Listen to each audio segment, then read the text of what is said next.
Presque tout le monde atteint ce moment en apprenant le français. Le moment où tu comprends déjà beaucoup de choses, mais où tu as l'impression de ne plus progresser. On appelle ça le plateau. Et la raison est simple. Beaucoup de gens continuent d'apprendre avec des listes de vocabulaire, des règles de grammaire et des exercices isolés. Mais ton cerveau n'apprend pas vraiment une langue de cette façon. Il apprend beaucoup mieux quand il est plongé dans une histoire, avec des situations, des émotions et un contexte. Et c'est exactement ce qu'on fait dans cette série. Au lieu d'apprendre du vocabulaire isolé, tu écoutes du français réel, utilisé dans une histoire. Petit à petit, tu t'habitues au rythme naturel de la langue, aux structures des phrases et aux expressions utilisées par les francophones. Et sans t'en rendre compte, tu commences à comprendre directement sans traduire. Dans cet épisode de Globalia, le vocabulaire devient un peu plus riche et plus nuancé, ce qui est parfait pour améliorer ta compréhension orale et découvrir de nouvelles expressions. Alors installe-toi, prends le temps d'écouter et plonge dans ce nouveau chapitre. Cap-Code était une zone administrée par le ministère de la Cohésion sociale. Au titre du droit à la mémoire, toutes les propriétés de la presqu'île avaient été déclarées patrimoine commun. L'ensemble constituait un parc de loisirs historique réservé au tourisme. Lieu d'arrivée du Mayflower, le Cap-Code était la première référence culturelle standardisée des agréés anglo-américains. La notion historique de date était considérée désormais comme trop agressive et donnant lieu à des fixations pathologiques. On lui préférait le concept de climat d'époque. Cap-Code était consacré à l'évocation de plusieurs de ces climats d'époque. L'arrivée des premiers colons en Nouvelle-Angleterre, les beaux jours de la marine commerciale à voile, reconstitution sponsorisée par plusieurs grandes marques de thé, et, hélas, la chasse à la baleine. Cette dernière activité était présentée au public sous la forme d'un mémorial très émouvant dédié aux bêtes assassinées. Il stigmatisait la barbarie et l'inconscience écologique des hommes de ces temps heureusement révolus.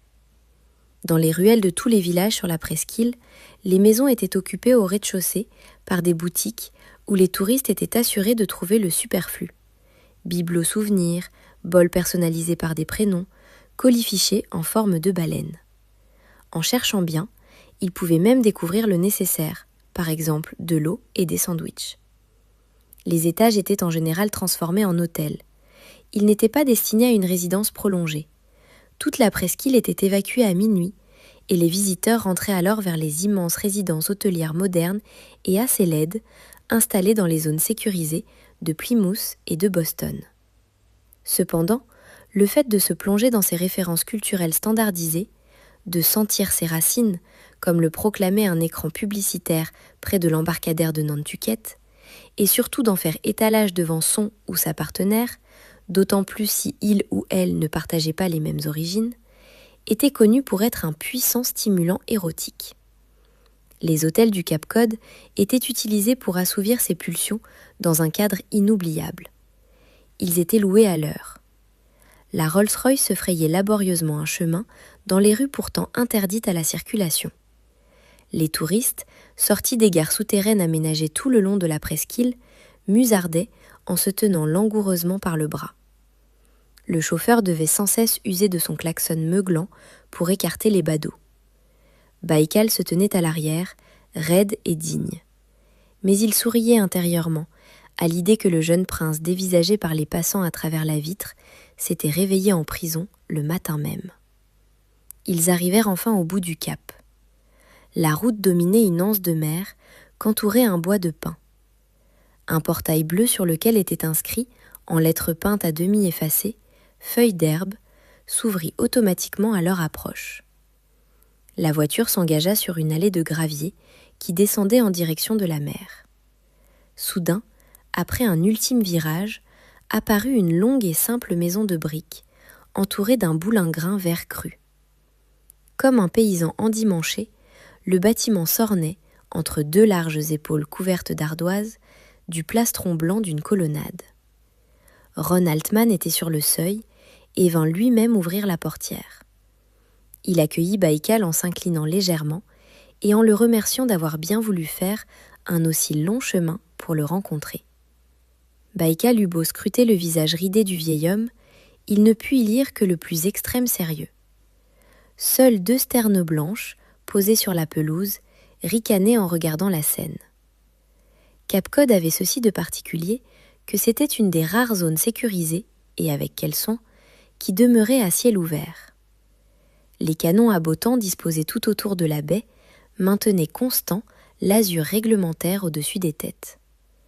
Mais la brise salée, mêlée d'un parfum de varech, arrivait en courant, libre et tout essoufflé, de l'autre rive de l'Atlantique. « Vous avez certainement besoin de vous dégourdir un peu les jambes, » reprit Ron Altman. « Il est inutile que nous perdions trop de temps à nous présenter. En revanche, je tiens à vous faire les honneurs de cette maison, d'autant plus que ce n'est pas la mienne. L'ami qui me la prête de temps en temps me dit toujours qu'il est jaloux. Il est persuadé que je l'aime plus que lui, et il n'a pas tort. » Le rire ne faisait pas remuer le visage d'Altman, mais seulement plisser son crâne.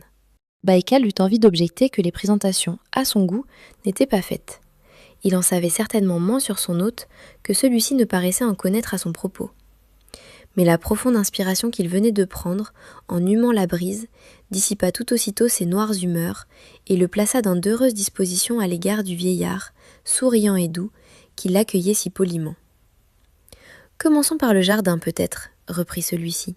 « Je n'en connais pas de plus heureusement situé sur ce coin de la côte. » Ils passèrent à l'arrière de la maison, et entre des bouquets d'hortensias bleues qui poussaient dans son ombre, découvrirent l'océan tout proche, tendu entre les pins et qui ondulait au vent. Le jardin était semé d'essences rares pour le climat. C'était un environnement déroutant pour un citadin habitué aux zones sécurisées, strictement régulées du point de vue météorologique. En s'accoutumant au lieu, Baïkal sentait revenir la prudence. Il se tenait sur ses gardes et laissait venir son étrange interlocuteur. Altman, bien sûr, l'avait prévu. « Je me doute que tout cela doit vous paraître un peu mystérieux. Rassurez-vous, vous aurez rapidement la clé de l'énigme. Un seul mot pour vous mettre sur la voie. Si je vous ai fait venir, c'est que j'ai une proposition à vous soumettre. »« Laquelle ?» demanda vivement Baïkal. Quoiqu'il s'appuyât d'un côté sur une courte canne, Altman saisit le bras de son jeune visiteur et pesa dessus lourdement. « On m'avait dit que vous étiez énergique. C'était encore au-dessous de la vérité. Ne soyez pas si pressé. Croyez-moi, la vie vous enseignera à prendre votre temps. Continuons de faire connaissance d'abord. Tenez, suivez-moi. Je vais vous faire visiter la station baleinière.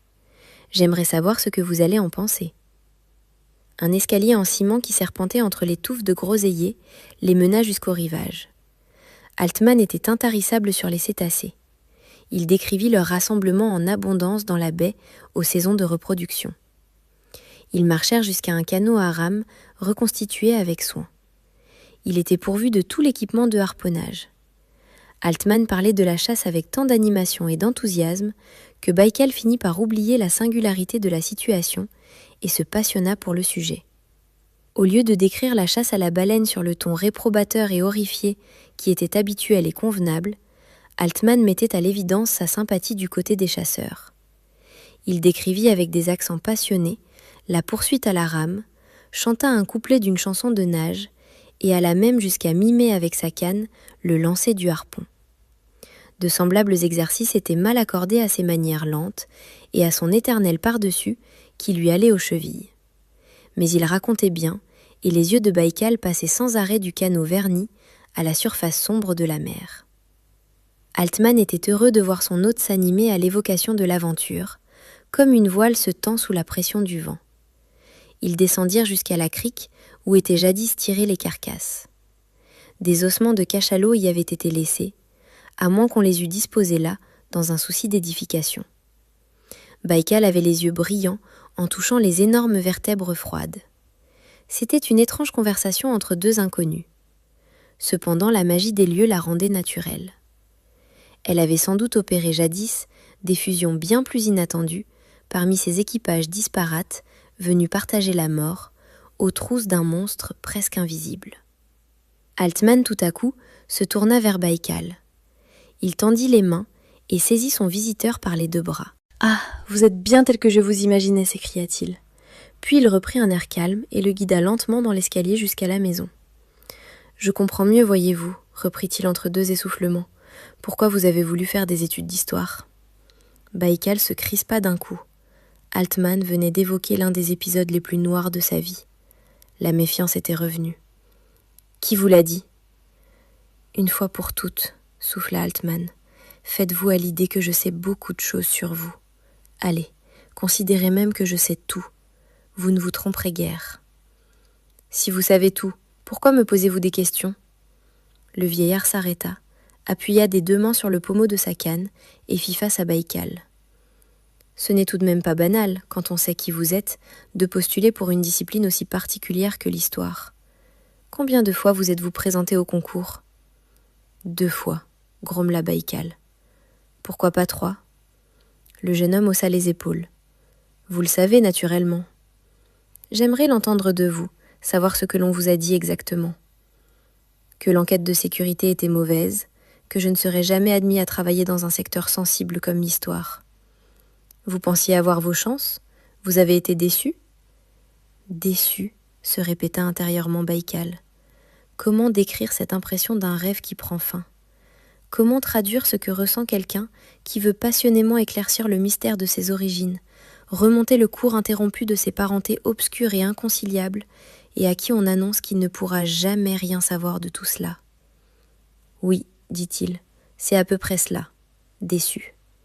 Ils étaient arrivés sur le perron de la maison. Altman, en tournant la poignée de cuivre de la porte, fit diversion et permit à Baïkal de cacher son émotion. L'intérieur sentait l'encaustique et le feu. Les pièces du rez-de-chaussée ouvraient toutes sur une entrée carrelée de combles en chien. Elles étaient si basses de plafond qu'on aurait pu toucher les poutres de chêne en levant le bras. Altman fit passer son hôte dans une pièce meublée de 2 canapés, disposés face à face autour d'une cheminée. Tout un mur de la salle était tapissé de vieux livres reliés, et Baïkal, instinctivement, se dirigea vers eux. Altman le rejoignit avec 2 verres de Porto. « Mon ami est collectionneur. Je sais, il ne devrait pas. Tous ces trésors auraient vocation à être remis à la collectivité. » Son crâne se plissa, signe qu'il avait sorti là une bonne plaisanterie. Ce sont des volumes consacrés principalement au voyage, à la mer et à la chasse à la baleine, évidemment. Il saisit au hasard un tome richement doré. Voyons, au hasard. Le voyage de la Pérouse. Intéressant, n'est-ce pas ? Et il y a même une date. Encore une chose disparue et délicieuse, les dates. Puis, effleurant les vieilles reliures, il fit mine d'insister, de déchiffrer les titres.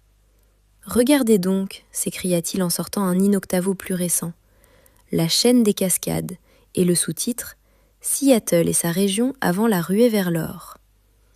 À la couverture entoilée du livre était attachée une carte jaunie qu'Altman déplia en entier. « Comme c'est précis !» s'exclama-t-il en se penchant. « On reconnaît les moindres détails, les anciens chemins, le relief, les cours d'eau. Tenez, regardez ce qu'il y a écrit. Usine Boeing. Décidément, cela ne date pas d'hier. C'est un livre d'avant les grandes guerres civiles, certainement. Il y a même encore l'indication d'une frontière. États-Unis ici et là, Canada. C'est le genre de document que l'on ne trouverait plus aujourd'hui. La géographie aussi est une science sensible. Quoiqu'il n'eût pas envie d'être entraîné sur ce terrain où il craignait une provocation, Baïkal ne pouvait détacher ses yeux de la carte.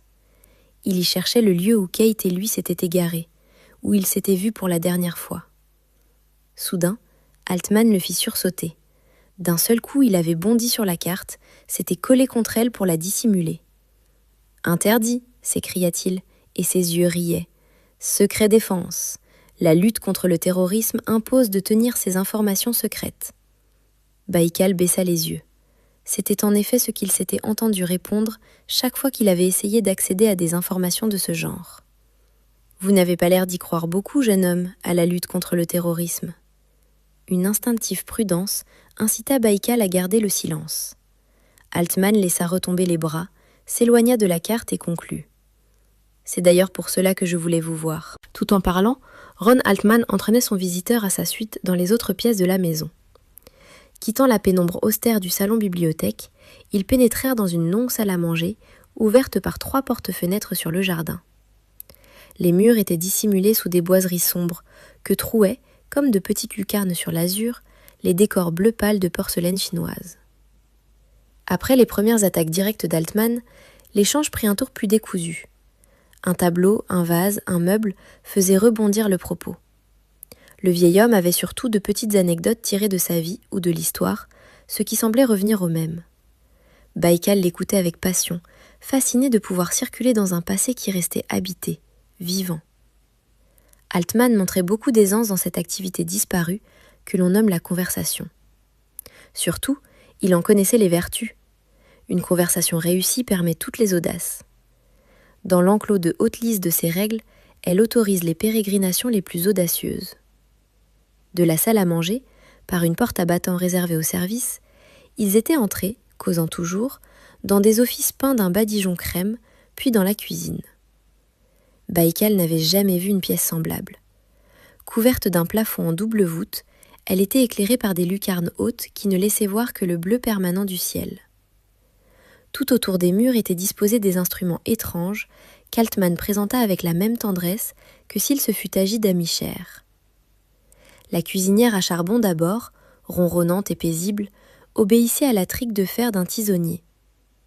Une rôtissoire alignait une impressionnante série de broches munies de crochets et actionnées par des poulies et des chaînes. La table à trancher avait pris avec le temps des ondulations marquées. Chacun des hachoirs, tranchoirs, couteaux qui étaient attachés à son pourtour avait contribué à user lentement son bois dur et à y creuser ses sillons d'habitude. Un marbre, sur un autre côté, servait pour la pâtisserie.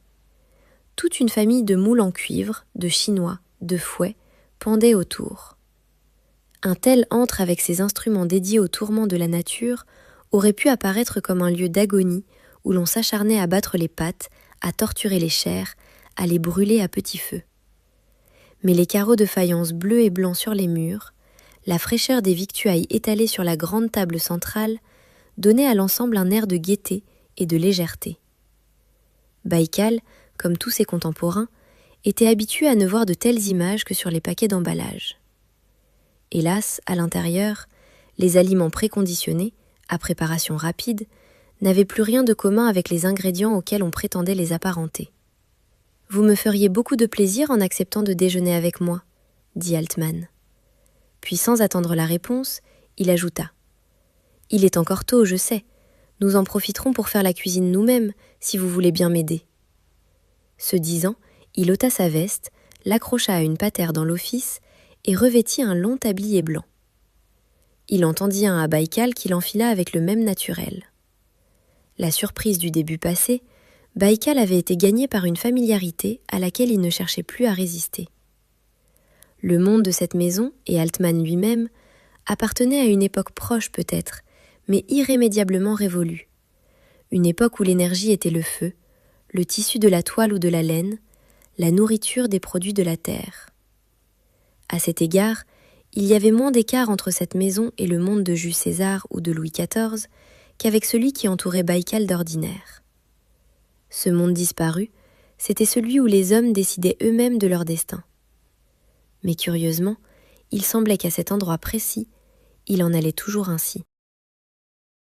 Le mot meuglant vient du verbe meugler, qui désigne le cri caractéristique des bovins, comme les vaches. Par extension, il peut aussi décrire un cri fort, grave et prolongé. Dans une phrase, il évoque un son puissant, souvent associé à un animal ou utilisé de manière imagée pour un bruit impressionnant. Exemple, on entendait une vache meuglant au loin dans la campagne silencieuse. Dans l'expression raide et digne, l'adjectif raide signifie rigide, sans souplesse, que ce soit physiquement ou dans l'attitude. Il peut suggérer une posture droite, presque figée. L'adjectif digne désigne une personne qui conserve une certaine noblesse, une retenue et un respect d'elle-même, même dans des situations difficiles. Dans la phrase, l'expression raide et digne décrit une personne qui se tient très droite, avec une attitude contrôlée et respectueuse, souvent pour préserver son honneur ou son image. Le mot endimanché désigne une personne habillée avec des vêtements élégants ou soignés, souvent de manière un peu trop formelle ou inhabituelle. À l'origine, il fait référence aux habits du dimanche, que l'on portait pour les occasions spéciales. Dans une phrase, il peut suggérer une tenue particulièrement soignée, parfois avec une légère nuance ironique.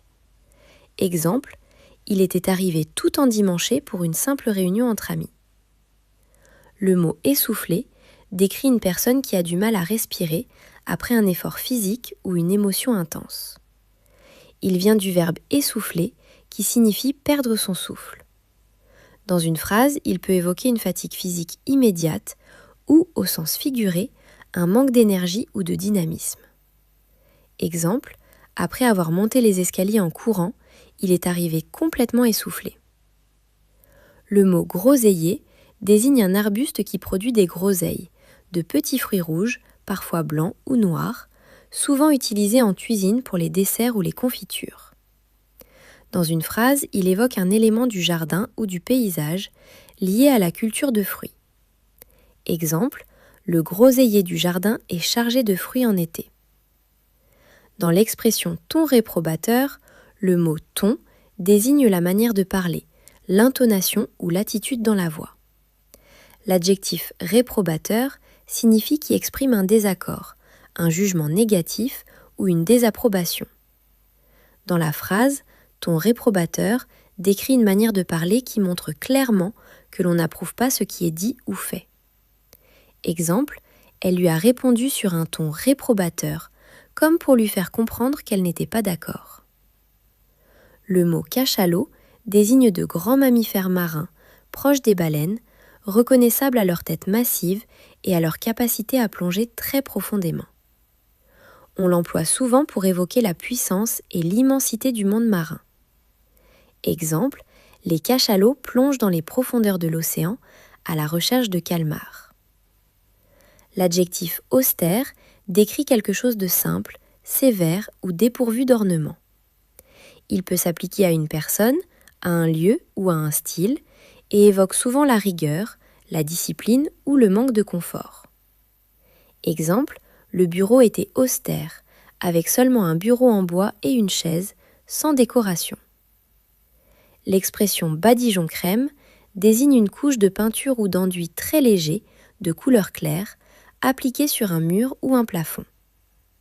Le mot badigeon signifie en général un mélange liquide utilisé pour protéger ou décorer les surfaces, et crème indique la teinte claire et douce. Exemple, les murs de la vieille maison avaient été recouverts d'un badigeon crème pour leur redonner un aspect lumineux.